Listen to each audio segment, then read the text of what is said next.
Salut à tous, j'espère que vous allez bien, et ce soir, l'espace d'un podcast, certainement le dernier ou l'un des derniers en solo sur la chaîne, puisque je vais revenir à des podcasts en duo certes, mais avant tout et surtout à des vidéos écrites. J'ai déjà commencé avec ce qu'on a fait donc en duo avec Elmidea sur le jeu vidéo. Il en arrive une nouvelle écrite pour début septembre certainement, mais pour le coup voilà, je pense que ça va être un des derniers en tout cas podcasts solo. J'aimerais quand même revenir parce que j'avais envie de vous en parler, j'avais envie de vous exprimer un petit peu et j'en avais besoin de vous exprimer un petit peu ce que j'ai ressenti à l'égard du film. J'aimerais vous parler donc de Nope, dernier film en date de Jordan Peele, réalisateur entre autres des deux premiers films en fait qui sont Get Out et Us. Get Out et Us, c'est deux films que j'aime beaucoup. Alors la filmographie de Jordan Peele, qui est encore courte et jeune si je puis dire, elle est assez passionnante et assez fascinante, j'allais dire fascinante pour faire un mix entre les deux, mais ça pourrait être un néologisme si je puis dire, qui est extrêmement intéressant en tout cas cette filmographie. Alors il y a toujours des petits soucis chez Jordan Peele, et que je trouve justement Nope va progressivement un petit peu désagréger un petit peu de ça, faire disparaître ces problèmes-là. C'est une filmographie que j'aime beaucoup, je trouve que c'est un type qui a un vrai goût pour le fantastique, qui a un vrai amour pour la quatrième dimension, et si vous voulez la manière dont la quatrième dimension construit ses récits, on pourrait très bien considérer que ces deux précédentes œuvres sont des sortes d'épisodes de la quatrième dimension à proprement parler, avec cet ancrage dans une réalité extrêmement concrète, sociale, politiquement, philosophiquement. Il y a quelque chose de très très concret, et au fur et à mesure, on va faire naître fondamentalement dont je parle très souvent sur la chaîne, un l'inquiétante étrangeté. Il y a un élément fantastique qui va venir vriller un petit peu cette réalité et nous amener à un autre point de vue sur les choses. La question justement du point de vue, c'est un truc qui est très important, c'est Jordan Peele, j'en ai déjà parlé plein de fois, mais c'est la base, la raison d'être dans une certaine mesure du fantastique, puisque le point de vue, encore une fois, c'est un point de vue posé sur quelque chose. Et c'est si on altère ce point de vue, qu'on le modifie, qu'on va avoir une perception différente de la réalité.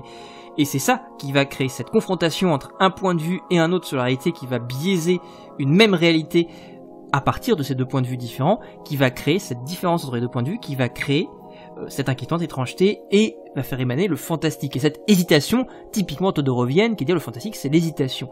L'hésitation entre deux points de vue sur la réalité, l'hésitation entre une explication qui serait peut-être de l'ordre d'une perception qui serait biaisée sur la réalité et qui va venir l'altérer, qui ferait que ce serait une mauvaise compréhension de la réalité, ou alors peut-être une explication surnaturelle. Et dès lors qu'on donne une explication, évidemment, on bascule sur une explication surnaturelle, on sort du fantastique à proprement parler.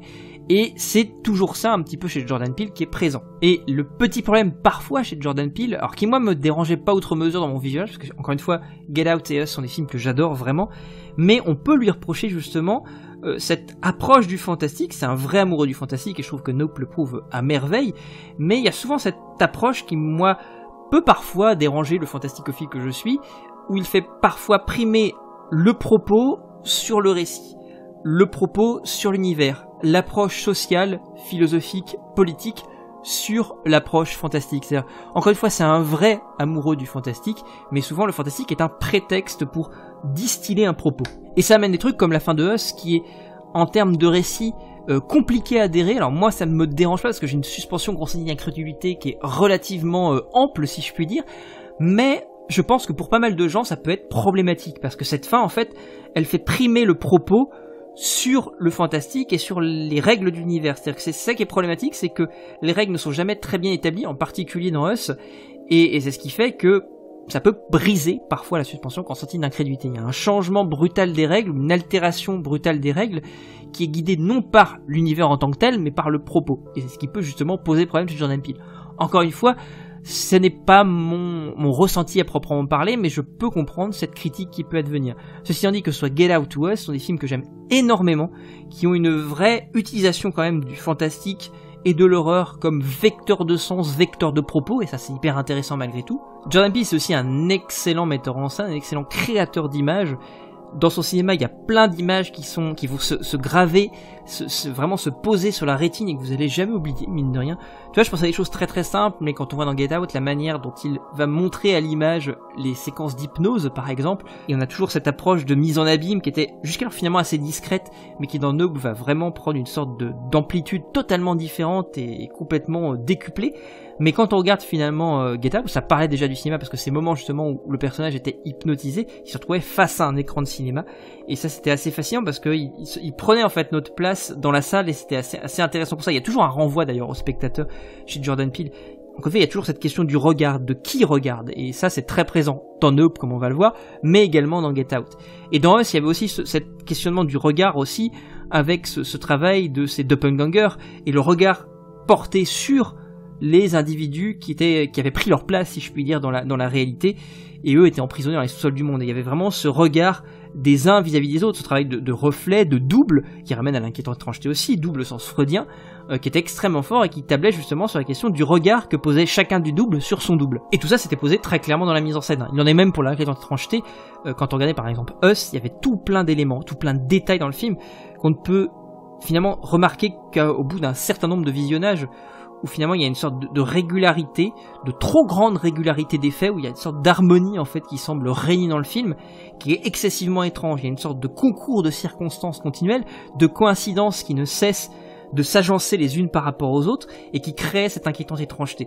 Il y avait quelque chose d'un sentiment purement esthétique là-dedans, hein. Ça montre que pour moi il y avait un travail dans Us, en termes de mise en scène, qui était au cordeau, vraiment au millimètre près, mais ce côté au millimètre près formel avait des conséquences sur notre interprétation en fait de fond, sur ce que le film voulait nous dire aussi, sur le fonctionnement du monde aussi, et c'était absolument passionnant.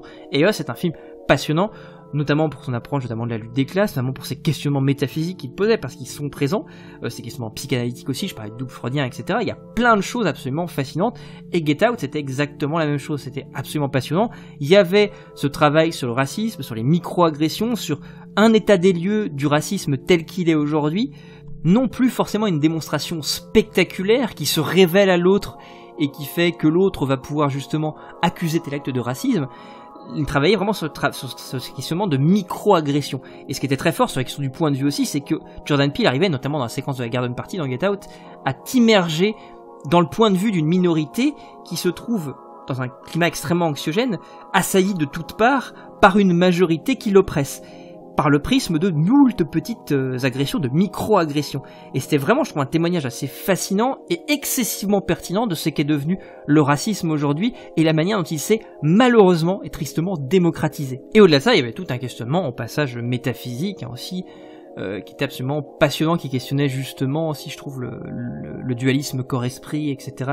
Et puis sur la question de voir aussi, pour revenir sur la question du point de vue, il y a une question sur le regard qui était très posée par ce personnage aveugle et par le fait que le personnage qui était interprété par Daniel Kaluuya, le personnage principal, était un photographe, qui est une question du regard porté sur une société. Donc c'était un film qui est d'une richesse absolue, mais je trouve que Us, pour le coup, Get Out, sont un diptyque qui sont d'une richesse thématique et philosophique absolument incroyable. Imparfait certes, notamment comme je disais tout à l'heure dans son usage du fantastique comme un moyen et non comme une fin en soi, et je trouve que justement dans Nope, et c'est là-dessus qui pour moi fait que Nope atteint un niveau qu'il n'a jamais atteint jusqu'à maintenant et que c'est de très très loin son meilleur film, et oserais-je le dire est un chef-d'œuvre, il arrive justement à utiliser certes le fantastique comme étant fondamentalement un outil symbolique, important, qui véhicule du sens, qui véhicule, par le prisme de la mise en scène aussi, mais qui véhicule du sens, un propos, etc. Mais en même temps, et ça c'est très très important, le fantastique est une fin en soi. Donc venons-en justement à Nope, donc qui est pour le coup son troisième film, après donc Get Out et Us dont je parlais jusqu'à maintenant, mais Nope finalement j'en ai parlé dans une certaine mesure sous couvert de parler de ses films précédents. Et Nope, il faut être très clair, pour moi c'est un chef-d'œuvre, vraiment, c'est un très grand film, un film très important. Je trouve que dans une certaine mesure, Jordan Peele avait fait de très bons films jusqu'alors, et là, il a atteint un seuil, pour moi, il a dépassé quelque chose, il a transcendé son style, il a transcendé ses références, parce que c'est quand même un film qui est ultra référentiel sur plein de points, évidemment. Vous l'avez vu, parce que je vais éviter d'en dire trop sur le film dans un premier temps, je vais essayer de faire un truc assez court, concernant, si vous voulez, une critique sans spoiler, mais on va être obligé de spoiler assez vite en fait, c'est pour parler des thématiques, je vais être obligé de passer de basculer dans une zone spoiler. Mais ce qui est intéressant, déjà si vous avez vu la bande-annonce, allez voir le moins possible évidemment, mais il y a quand même une base qui est très importante, qui est le western. Vous l'avez tous vu, et je pense que c'est évident, c'est un pur hommage au western. Donc c'est un western, c'est évident, un western fantastique, un western de SF, parce qu'il y a des concepts de SF qui sont absolument fascinants, qu'on pourrait d'ailleurs directement mettre en lien avec la SF japonaise sur pas mal de points, mais j'y reviendrai un petit peu plus tard. Il y a de l'horreur, évidemment, une vraie efficacité, je trouve qu'il a réussi à faire quelque chose en horreur, moi que j'avais jamais vu, et il y a quelque chose dans le ressenti que j'en ai, alors c'est très Lovecraftien, dans une certaine mesure là-dessus, il y a cette approche de l'horreur quasi cosmique, c'est pas quasi, l'horreur cosmique, qui est très Lovecraftienne sur ce point-là, mais j'y reviendrai un petit peu plus tard. C'est aussi une comédie, je trouve aussi qu'il y a tout un pan de comédie noire qui est vraiment extrêmement bien géré aussi, et de comédie parfois qui confère à l'absurde, et je trouve ça vraiment hyper chouette aussi. Et c'est extrêmement bien et subtilement posé, parce que l'humour c'est aussi quelque chose d'important. Il faut rappeler qu'il vient du stand-up à la base, Jordan Peele. Il avait un duo qui s'appelait donc Key and Peele, avec Keegan-Michael Key, qui est son comparse. Pour le coup, donc il vient de l'humour. J'avais fait au passage, je pense à ça, mais je vous parle de Us depuis tout à l'heure, de cet autre film. J'ai fait un podcast sur Us, si ça vous intéresse, je mettrai le lien en description. Toujours est-il, voilà, que il y a ce mix de plein de genres, fantastique, horreur, SF, western. Tout est mixé, thriller aussi, comédie noire, tout est mixé et tout tient à merveille. Et il y a un fond référentiel. Alors, évidemment, le western, c'est dans la mise en scène qu'on est là. Il a tout tourné en IMAX. Vous avez des grands angles posés avec une très longue profondeur de champ qui ramène sur ces grands espaces américains avec ces personnages à cheval. C'est magnifique. Je trouve que visuellement, voilà, on a un vrai référentiel, même en termes de colorimétrie. On est sur une colorimétrie de western et c'est absolument magnifique visuellement. C'est fondamentalement ce à quoi ça nous ramène dans un premier temps. Il y a aussi quelque chose de très Spielbergien, évidemment, dans sa manière de traiter l'élément fantastique, duquel je ne révélerai rien ici, en tout cas dans un premier temps. Donc c'est très Spielbergien à ce moment-là aussi. Je pense que c'est un référentiel qui est important ici.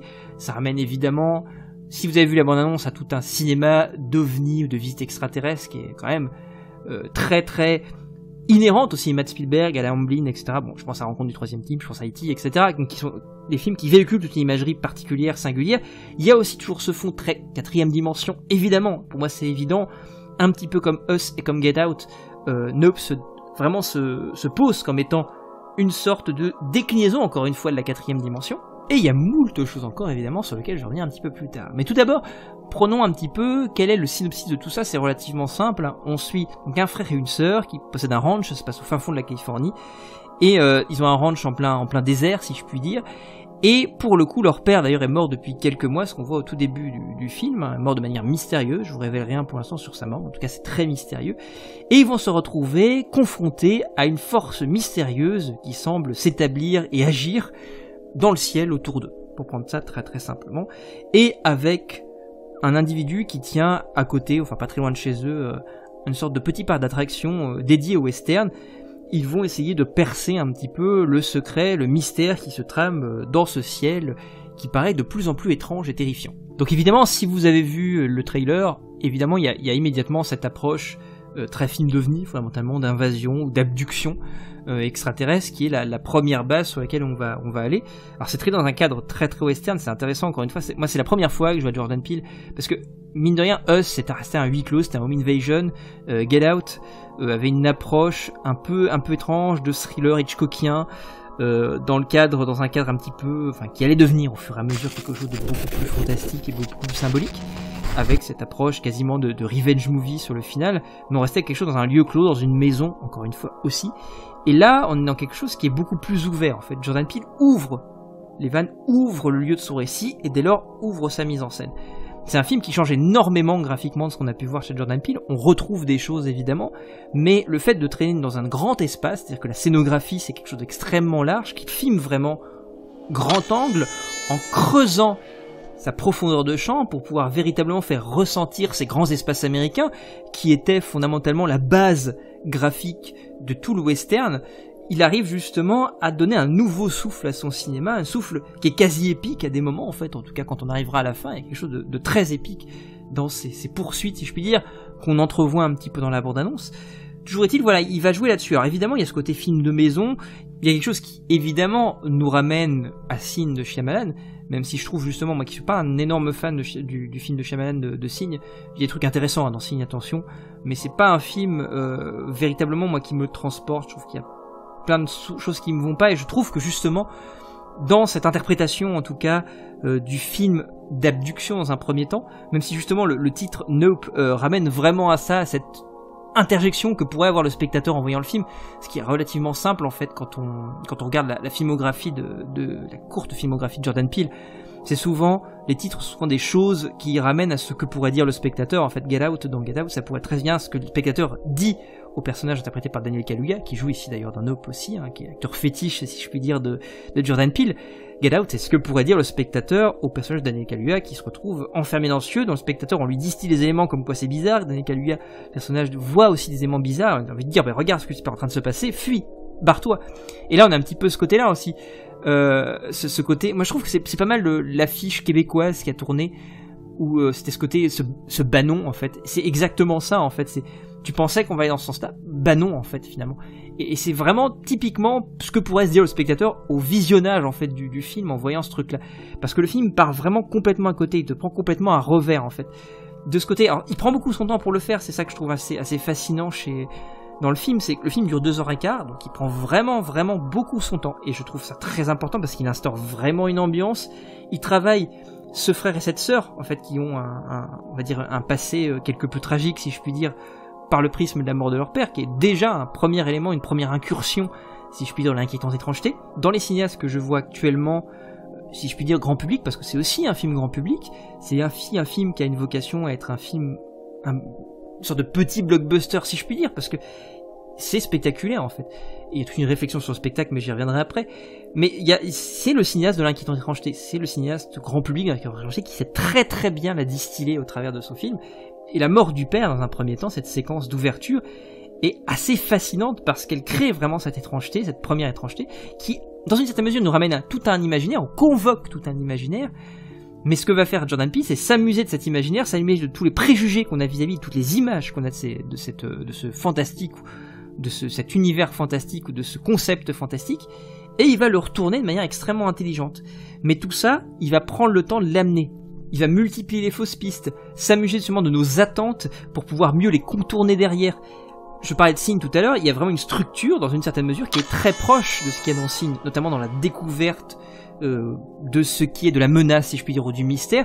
On est très proche de Signe, et en une séquence, il va casser ça, pour partir complètement autre part. Sans compter qu'il y a, deuxième petit point important, je disais c'est inquiétant étrangeté, vous l'avez effectivement dans cette mort du père, mais vous avez aussi ce qui va véritablement ouvrir le film, le prologue, puisque je disais que la séquence d'ouverture c'est la mort du père, mais vous avez un prologue avant, avec cette étrange truc, c'est pas vous révéler grand chose, mais cette étrange scène qui se déroule sur le plateau d'un sitcom américain, qui vient d'être tourné très certainement, le plateau est vide.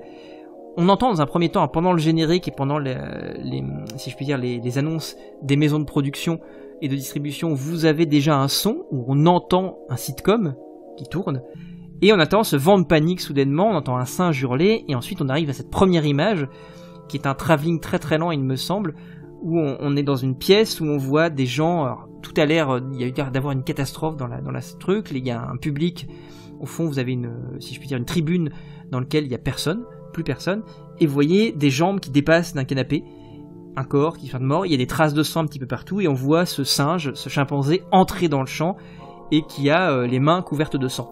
Là, vous avez aussi cette inquiétante. Alors c'est une séquence qui est intéressante, qui va être filée pendant tout le film, et qu'on va voir au fur et à mesure, on va pouvoir découvrir ce qu'il en est. Séquence qui est intéressante parce qu'elle est en rupture avec le reste, c'est clos, là où le reste se passe dans ce grand espace, qui est le ranch des deux frères et de la sœur. Et là, vous avez vraiment cette introduction qui est en huis clos, qui est extrêmement anxiogène, moi que je trouve profondément triste. Moi, ça me donne une tristesse infinie, cette séquence-là. Et tout ce qui fera écho par la suite, ou la continuité qui sera distillée au fur et à mesure par des flashbacks. Cette séquence, il me rend d'infinie tristesse parce que d'emblée, en fait, pour moi, il y a une thématique qui est posée d'emblée. Alors, vous avez une citation de la Bible dans un premier temps, qui amène à la question du spectacle, ce sera une deuxième thématique importante. Mais la relation de l'homme à l'animal, c'est un des trucs très importants du film. Et voir cet animal qui ne comprend pas ce qu'il a fait, parce qu'on comprend très vite, vu qu'il a tout le sang sur les mains, qu'il a commis quelque chose d'horrible, voir ce singe qui ne comprend pas ce qu'il a fait, et qui, dans une certaine mesure, a été perverti par ce système, si je puis dire, cinématographique ou sériel ici, je trouve ça d'une infinie tristesse, de voir cet animal qui finalement n'a rien demandé, qui n'est, à proprement parler, pas responsable, dans la mesure où peut-être quelque chose l'a amené, dans un moment de panique, perverti par ce système, qui l'a extirpé de sa nature, va commettre un crime. Et c'est quelque chose que je trouve, encore une fois, d'une infinie tristesse, et je trouve que la séquence qui va suivre, le flashback qu'on verra un petit peu plus tard, qui révèle une interaction supplémentaire qu'il aura après ce crime, je la trouve absolument bouleversante et qui m'a laissé verser ma larme, si je puis dire, parce qu'il y a vraiment des moments extrêmement touchants en fait. C'est une scène qui est vraiment horrible et dure, justement parce qu'il y a cette relation à l'homme et à l'animal et le pouvoir, les conséquences de l'action humaine sur l'animal, et notamment de cette industrie hollywoodienne en fait, qui va phagocyter tout autour d'elle, y compris la nature. Cette idée fondamentalement de la technique comme outil qui va modifier la nature, et là vous avez en tout cas ce système hollywoodien qui est une instance technique qui va venir bouleverser, détruire la nature qui est autour et la pervertir. Donc cette relation de l'homme et l'animal, on va la retrouver dans la relation entre ce jeune elvère, donc qui est interprété par Daniel Kaluuya, qui est un acteur absolument brillantissime, et ses chevaux. D'ailleurs, au passage, le fil conducteur de l'animalité, elle est très présente, puisque finalement, le film est chapitré dans une certaine mesure, avec le nom d'un cheval à chaque fois, qui va se voir disparaître, ou en tout cas, il va avoir une mésaventure, si je puis dire, avec ce qui se passe d'étrange dans le ciel.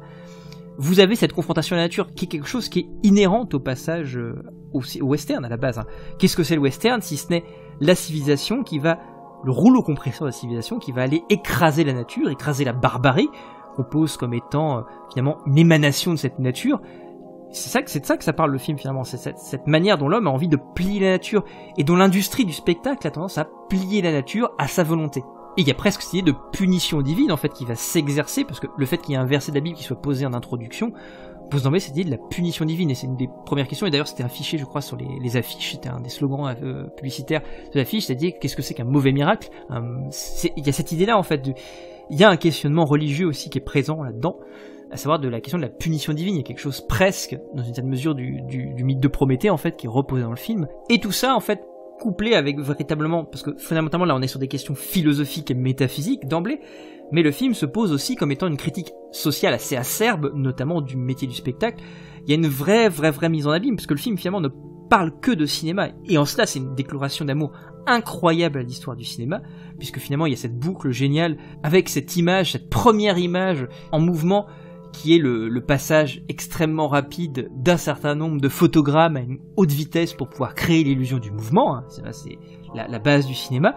Et là, vous avez cette idée-là, en fait, avec cette première image qui est montée par un jockey noir, donc avec cette image, ce report direct au cheval, qui va les boucler avec la fin du film, en fait, avec ce personnage de Daniel Kaluuya qui chevauche son cheval, en fait, aussi. Et il y a cette manière de convoquer tout un imaginaire mythologique, qui est propre à l'histoire du cinéma, d'en faire une boucle, d'en faire une déclaration d'amour, mais en même temps de se permettre justement, par le prisme de cette déclaration d'amour à ce qu'était le cinéma et à ce qu'il est devenu, qui est une critique extrêmement acerbe au fait du milieu du cinéma. C'est assez marrant en fait, vous avez toute cette séquence au début qui se passe dans le studio, lorsque Daniel Kaluuya avec son cheval en fait arrive pour faire tourner une pub, il me semble, qu'il a cette relation assez étrange avec le réalisateur, qui a l'air d'être complètement extérieur, qui est interprété au passage par Osgood Perkins, qui est le fils de Tony Perkins, réalisateur au demeurant très intéressant, qu'il a dû certainement rencontrer sur la seconde saison de la 4e dimension, showrunné en tout cas par Jordan Peele, parce qu'il a fait sa réadaptation si je puis dire, et il y avait Osgood Perkins qui avait fait un épisode qui était absolument génial, moi que je trouvais qui est certainement le meilleur de très loin de la 2e saison, et pour le coup en fait il le fait intervenir ici, l'espèce d'un tout petit rôle où il montre ce réalisateur qui est assez étrange et complètement détaché du truc, qui ne semble pas avoir d'approche artistique, qui est juste là pour mettre en boîte un truc. Vous avez ce chef-op qui intervient aussi, qui aurait une importance capitale dans la seconde partie du récit, toute la réflexion passage sur l'image, parce que c'est aussi une réflexion et surtout une réflexion sur l'image aussi, qui justement pose cette idée de mise en abîme profonde du film, qui fait intervenir des gens du métier, qui exposent les rouages du cinéma, qui exposent son histoire pour pouvoir raconter la sienne en fait. Et c'est absolument, moi je trouve ça absolument génial. En termes de mise en abîme, c'est chouette. Et d'autant plus intéressant, c'est d'autant plus passionnant, que le film justement pose un questionnement sur l'image, cette image qui capture notre regard, le fait qu'on ne puisse pas s'empêcher de filmer quelque chose, de vouloir le capter pour pouvoir le voir. On ne voit plus de nos yeux, et encore une fois c'est une question de point de vue, c'est toujours ça, ce besoin de filmer la chose, d'user de l'image pour pouvoir, non seulement qui va capter notre regard, mais qui va capturer le regard d'autrui aussi. Et tout ce questionnement qu'est-ce que c'est qu'un auteur d'image aussi, est-ce que l'image appartient à la personne? Je trouve que tout ce questionnement sur ce qu'est une image et le pouvoir que l'image sur l'individu, alors qui n'est pas neuf du tout, le fait, on trouve ça déjà chez Carpenter déjà depuis des lustres, on trouve ça chez Orson Welles déjà depuis des lustres. Je veux dire, à la base du cinéma, c'est déjà des questionnements qui étaient posés sur la question du pouvoir de l'image, du pouvoir magique quasi de l'image. Là, on a vraiment tout ce fond-là qui est posé et qui va mener justement, notamment le personnage du chef opérateur, à aller très très loin en fait. Et c'est ça qui est extrêmement intéressant pour capter, en tout cas pour capturer cette image. La capture de l'image qui ramène aussi à cette capture de l'animal aussi, de ce truc sauvage. L'image encore une fois, est une manière de capter, d'emprisonner, elle emprisonne notre regard, mais aussi d'emprisonner le réel, de le figer à un moment donné et de l'emprisonner dans une boîte, en fait, qui est cette caméra. Et tout ça, comme je disais tout à l'heure, pour pouvoir faire une critique assez acerbe du monde du spectacle, de sa manière de travailler l'image, de capturer l'image pour pouvoir satisfaire ses plus bas instincts. Et je trouve absolument ça merveilleux, en fait, la manière dont il le fait, parce qu'il le fait pour retourner, en fait, derrière le concept et nous montrer de pures images de cinéma. C'est-à-dire qu'il va passer par des images qu'il va critiquer comme n'étant pas des images de cinéma, et il va retourner ça pour lui, à terme, nous montrer de pures images de cinéma. Parce que c'est un grand film de cinéma, et ça c'est important. Pour revenir à cette idée-là, le film questionne la question du spectaculaire, de ce qui va capturer notre regard, du monstre, parce qu'il faut revenir au ça aussi, c'est aussi un film de monstre. Et là je vais commencer à spoiler, je vais revenir sur la question du film de monstre, mais je vais spoiler donc. Maintenant, si vous avez envie, allez-y tout de suite, parce que c'est un chef-d'œuvre. Et revenez plus tard, je mettrai un timecode pour le retour, si je puis dire, à quelque chose qui ne serait plus du spoil. Ok, c'est parti, on est parti. Donc c'est un film de monstre, c'est très important. Alors c'est très bien déjà de parler, moi c'est un individuel, moi je connais pas beaucoup Evangelion, mais évidemment la créature, ce qui vogue ce phénomène étrange est un animal. Et ça je trouve c'est absolument génial. Ça ramène évidemment à Evangelion, et je trouve que le concept design, le design de la créature à terme, puisqu'elle va subir une forme de métamorphose, si je puis dire, en tout cas elle va se déployer pleinement à fin, il y a quelque chose de très Lovecraftien, mais aussi quelque chose de très japonais. Il y a ce travail ce concept-là de l'animal-machine que je trouve absolument captivant, que je trouve génial visuellement. Cette soucoupe volante, et ce côté-là, on attendait un film d'OVNI, on attendait un film de soucoupe volante, ça un design de soucoupe volante, et comme ce côté un peu Nope, qui est... Bah non, en fait, c'est pas ça, c'est autre chose, c'est un animal. Et il y a tout un travail justement sur la relation de l'homme-animal, comme je disais tout à l'heure, et le personnage d'Anne Kaluuya, qu'est-ce qu'il va faire? C'est qu'il va dresser cette créature-là, il va essayer de la dresser comme il dresse ses chevaux. Et d'ailleurs, le dernier segment du film s'intitule, pour le coup, Jean Jacket, qui est le premier cheval qui s'est trouvé à dresser, pour le coup, et qui certainement a fait cette base-là, puis qui au passage boucle avec quelque chose de son histoire avec sa sœur et son père. Donc là, c'est intitulé, c'est un cheval fougueux, c'est une créature sauvage qu'il va falloir, dans une certaine mesure, apprivoiser en tout cas, si on souhaite mettre fin à ses agissements, puisqu'elle est de fait dangereuse.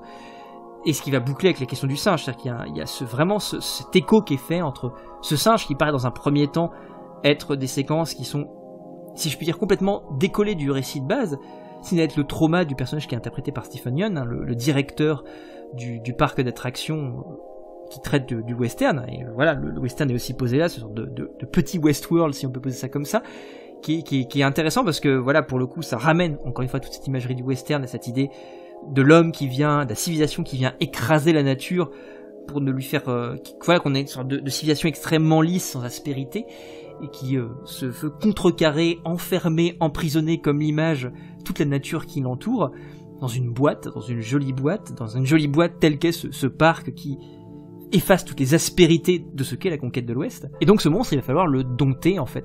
Et vous avez ces séquences fabuleuses à la fin. Ce qui est intéressant, c'est que justement, avant qu'on dévoile ça, je parlais ça du dévoilement de manière générale, il y a un dévoilement très très très progressif de la créature.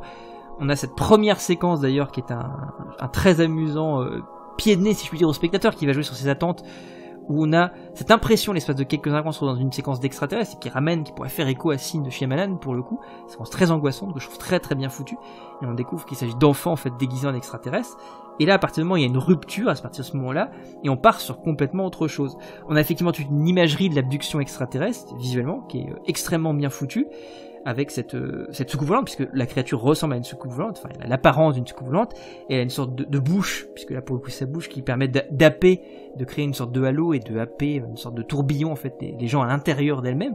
Mais en fait, c'est une bouche qui dévore. Ça fait cette séquence fabuleuse d'attaque de la maison que je trouve absolument incroyable. Et ça ramène un passage à boucle avec la mort du père, hein, puisque la créature lâche tout ce qu'il y a de métallique et ce qu'elle ne peut pas digérer, donc elle crache des pièces et des objets métalliques, et le père, au tout début, en fait, reçoit une pièce dans l'œil et meurt, en fait, de cette pièce qu'il a reçue très profondément et qui s'est logée à l'intérieur de son crâne. Et là, pour le coup, vous avez cette séquence où vous avez le spectacle qui se déroule dans le parc, et vous avez plein de gens qui se font dévorer à ce moment-là par les créatures, et la créature vient attaquer la maison ensuite des deux éleveurs, et elle va cracher en fait l'intégralité de des objets métalliques, etc., qui vont venir se planter partout sur la maison, et surtout se vider du sang en fait. il pleut en plus, donc c'est une séquence fabuleuse visuellement de pluie avec cette maison. Je trouve que c'est une image absolument cauchemardesque, du sang qui coule sur les fenêtres de la maison et qui recouvre la maison. C'est, je trouve, assez incroyable. Il y a plein d'images comme ça qui sont incroyables, que moi j'avais jamais vu nulle part. Cette créature-là, notamment, qui fait des sortes de chassés-croisés, se cache pour chasser dans les nuages. Je trouve ça dingue. Il y a des séquences de terreur qui sont incroyables, où Jordan Peele va aussi énormément jouer sur le plan séquence, où on va être dans le regard quasiment. C'est pas des plans subjectifs, on est presque sur du décadrage dans une certaine mesure, où on voit un petit peu ce que voit le personnage de Daniel Kaluuya sans être forcément immédiatement son regard. On est sur du décadrage ou du semi-plan subjectif dans une certaine mesure, où on suit la créature se cachant derrière les nuages et traquant les personnages au sol, que je trouve absolument terrifiant, et ça c'est souvent travaillé par le prisme du plan séquence, et je trouve ça fou, vraiment fou. Et ça faisait longtemps que j'avais pas eu une sorte de terreur, en fait, des frissons à voir ces séquences-là. Alors que, pour certaines d'ailleurs, elles sont traitées totalement de jour dans cet espace, c'est très massacratrice Midsommar, de créer de l'horreur en plein jour, en fait, en plein soleil. C'est d'autant plus intéressant en période de canicule où il fait grand soleil actuellement. Je trouve que c'est absolument terrifiant. Et donc cette relation animale, je trouve intéressante pour revenir à ça et la question du monstre, parce que c'est un pur film de monstre. Il est évident, pour moi en tout cas, que exactement comme je ressens cette tristesse infinie face à ce singe qui ne comprend pas pourquoi il est là, qui agit simplement par nature, par peur, par instinct, face à cette industrie, encore une fois, de l'entertainment, qui vient, dans une certaine mesure, de manière très rousseauiste, pervertir la nature humaine et la nature dans sa globalité, en l'enfermant en tout cas dans ce système du spectacle. C'est exactement la même chose en fait qui se passe avec cette créature, et j'ai aussi une infinie tristesse dans une certaine mesure par cette créature. Moi j'étais triste à la fin que la créature meurt en fait, malgré le fait qu'il y a une... C'est à ça pour moi qu'on reconnaît un grand film de monstre, c'est quand à la fin, dans une certaine mesure, la créature, quand même elle meurt et est dangereuse, elle est une menace pour l'espèce humaine, c'est toujours déchirant quand elle disparaît. Et moi je trouve que la fin de la créature est absolument déchirante. C'est-à-dire qu'on a encore cette victoire de l'homme, de la même manière que dans le western on a cette victoire de l'homme sur la nature, et l'apologie de cette victoire de l'homme sur la nature. Là je trouve que cette victoire de l'homme sur la nature, à terme, elle a quelque chose de profondément bouleversante, touchante, déchirante.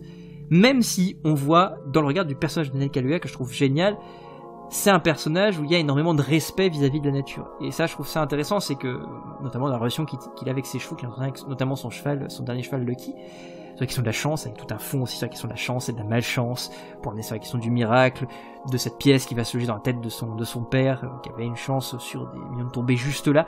Et il y a tout ce questionnement-là, effectivement. Et je trouve qu'il y a énormément de respect vis-à-vis de l'animal. C'est-à-dire que cette fin, cette mort, elle est bouleversante et déchirante pour celui qui aime les monstres comme moi, par exemple. Mais en même temps, voilà, on n'a pas cette image non plus, on n'a pas une inversion des valeurs totales où on voit l'homme comme étant profondément mauvais, en tout cas du personnage de Daniel Kaluuya, qui pour moi, malgré tout, vecteur d'espoir. Donc voilà, je trouve que ce truc-là, c'est vraiment assez incroyable, et vous avez ces séquences de fin qui sont, pour le coup, et là on rentre pleinement dans le western, qui travaille sur ces grands espaces avec cette poursuite, avec Daniel Kaluuya qui est sur son cheval en train de galoper, et ce monstre qui le poursuit, qui est une sorte de personnage monstrueux, et qui à terme, dans les cieux, va prendre cette dimension quasi angélique, hein. Encore une fois, c'est pour ça que je dis qu'il vraiment il y a cette côté fondamentalement amoral en fait chez cette créature-là en fait, parce que exactement comme le singe, elle peut pas être tenue responsable de ses actes à proprement parler puisqu'elle agit par nature, et c'est ça qui est extrêmement fort et puissant en fait, ce monstre qui le poursuit, qui fond sur lui, avec tout le personnage le fond du cadreur qui lui va se sacrifier pour cette image impossible qu'il souhaitait obtenir, et qui de fait est impossible puisqu'il ne captera jamais, ou en tout cas elle n'aura jamais vocation à advenir quelque part, ou à être une image qui va capturer le regard d'autres, à être transmise, puisque de fait lui va mourir sur l'autel de cette image impossible, et tout ça voilà boucle à merveille en fait sur le final. Et je vous dis, donc à terme on a ce visuel de ce monstre qui se déploie, qui est effectivement très japonais. Et Evangelion, pour le coup, moi c'est quelque chose que je crois que j'ai peut-être déjà dit tout à l'heure, mais c'est quelque chose que j'ai pas beaucoup regardé, mais le design de la créature m'a immédiatement ramené à ça par rapport aux quelques images que j'avais pu voir. Et puis il y a quelque chose que je trouve de très très Lovecraftien là-dedans, cette créature, cette horreur cosmique, ce monstre qui vient d'ailleurs en fait, qui est absolument immense. Moi ça fonctionne énormément, cette impression d'immensité qui est renforcée par l'immensité des paysages en plus, et qui permet justement un plein déploiement de tout ça. Il y a un travail notamment de mise à l'échelle que je trouve génial dans le film aussi, pour créer cette immensité de la scénographie, mais l'immensité de la créature aussi, qui est absolument fascinant, extraordinaire. Il y a quelque chose au passage, je parlais de Spielberg, il y a une approche très Spielbergienne. C'est vrai que le film m'a beaucoup fait penser à, pour moi, l'un des meilleurs films de Steven Spielberg, qui est La Guerre des Mondes, qui est un film incroyable. Et cette manière notamment de traiter ces personnes, cette séquence, je vous disais, du spectacle tout à l'heure où Stephen Yeun et tous les spectateurs se font happer par la créature, je trouve ça incroyable visuellement parce que ça crée quelque chose de très Spielbergien. Ça ramène beaucoup à ces moments où il y avait, et notamment, je vous disais tout à l'heure, quand elle rejette tout ce sang sur la maison, qui ramène beaucoup à ces moments de moisson des extraterrestres dans La Guerre des Mondes de Spielberg, qui sont des séquences qui sont extrêmement graphiques, qui portent un sens extrêmement profond, extrêmement horrifique en fait, et je trouve ça complètement dingue. Donc il a saisi tous ces éléments Spielbergiens aussi, notamment aussi dans la rencontre avec l'autre, la rencontre avec la créature, avec l'altérité. Cette manière dont il le fait de manière très très progressive, c'est très Spielbergien et ça ramène fondamentalement à Rencontre du troisième type, à E.T. et à La Guerre des Mondes. Et c'est d'autant plus intéressant que ça va de pair avec cette question du spectaculaire, puisque Jordan Peele s'amuse justement à frustrer volontairement le spectateur en cutant de manière assez sèche à des moments où on pourrait voir quelque chose dans la première partie du film. Je pense notamment justement à l'attaque de Daniel Kaluuya quand il se fait attaquer sous les tribunes du spectacle, quand il va voir ce qui a pu se passer. D'ailleurs, au passage, quand il y a l'attaque, on ne la voit pas, elle est cutée. Et ensuite, on cut direct quand Daniel Kaluuya se fait attaquer pour la première fois par la créature. Et c'est cuté, il va sous les gradins s'effondrent. Et il y a tous ces moments-là où on casse énormément, où il frustre volontairement le spectateur, pour justement jouer sur cette critique acerbe qu'il y a de l'image qui capture notre regard, cette recherche du sensationnel, du spectaculaire. Et à la fin, malgré tout, il te le donne, mais avec des vraies images de cinéma. Pas des images putassières, pas des images qui vont rechercher à flatter les bas instincts du spectateur. On bascule vraiment, pour le coup, dans la vraie image du cinéma, dans le sens où elle est vecteur de sens, vecteur de symbolique, mythologique, et c'est absolument incroyable. Donc, j'aimerais en dire tellement d'autres, il y a tellement de choses à dire, mais pour le coup, Nope, c'est un chef-d'œuvre. Pour moi, c'est vraiment un très très grand film, très très important. Déclaration d'amour bouleversante au cinéma, immense film fantastique, immense film de SF, très grand film d'horreur, et absolument incroyable western qui se nourrit un petit peu de ces autres genres corollaires. C'est incroyable, très très très grand film. Inutile de vous dire que je vous conseille ardemment d'aller le découvrir très très vite dans une salle, c'est important parce que c'est aussi un film très spectaculaire. Enfin, moi je trouve la fin absolument incroyable visuellement, il y a des plans qui sont à tomber. La photographie est magnifique, faut y aller absolument en salle, c'est une possibilité de le voir en IMAX. Moi j'ai pas eu l'occasion de le voir malheureusement, mais allez-y en IMAX si vous pouvez. C'est un très très très très grand film.